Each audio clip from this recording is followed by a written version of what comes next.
wasn't in the case of research, it was in fact what inspired my first book.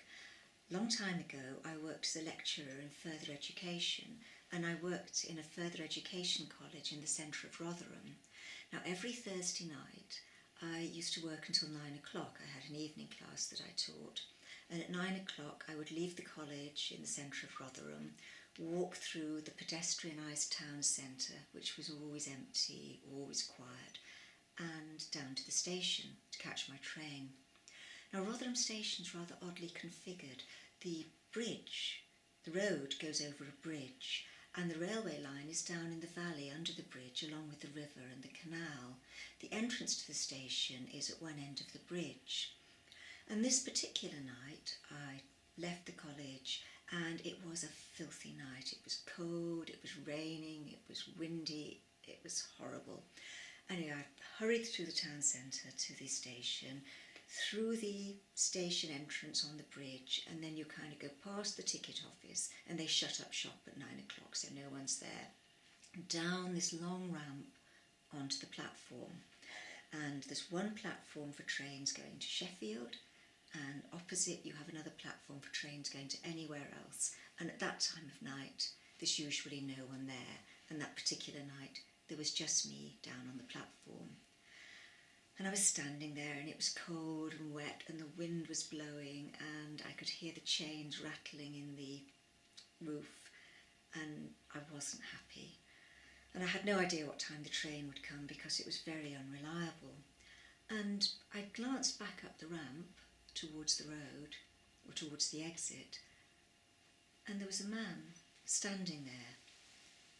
Now he was silhouetted against the light, but I could tell it was a man because he was big, and he was just standing there, and he was watching me. Didn't like the look of him at all, so I just stood there and I looked away. I tried very hard not to keep sort of looking up at him, but it was difficult. I just kept checking, and he was just standing there, and he was making me more and more nervous, and I began to think, what could I do?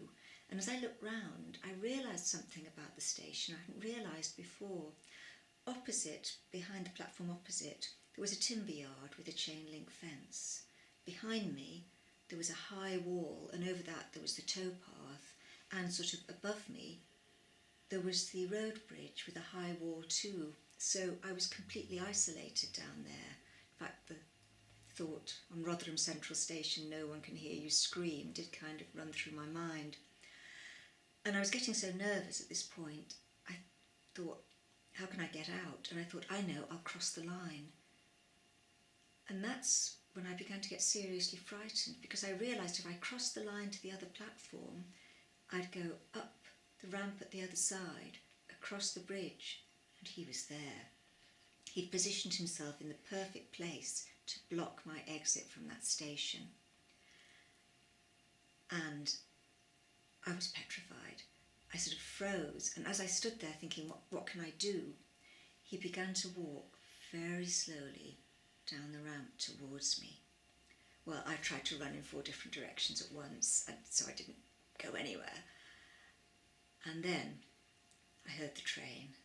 I've never been so glad to hear anything in my life.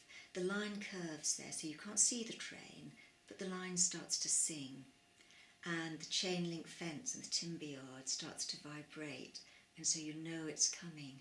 And this guy was walking slowly down towards me, and then I realised, of course, I'd been stupid. He'd been up on the bridge, sheltering from the bad weather, watching for the train, and now he was just strolling down to step on onto it from the platform. I was the idiot who'd been standing out in the cold. But I have never got on a train so fast in my life. I swear I was through that door before it had even stopped. And then I turned round to watch him, because I wanted to give him a really nasty look, because he'd given me a fright, and he knew he'd given me a fright. He knew exactly what he was doing. And this has stayed with me to this day. No one got off that train, and no one apart from me got on it.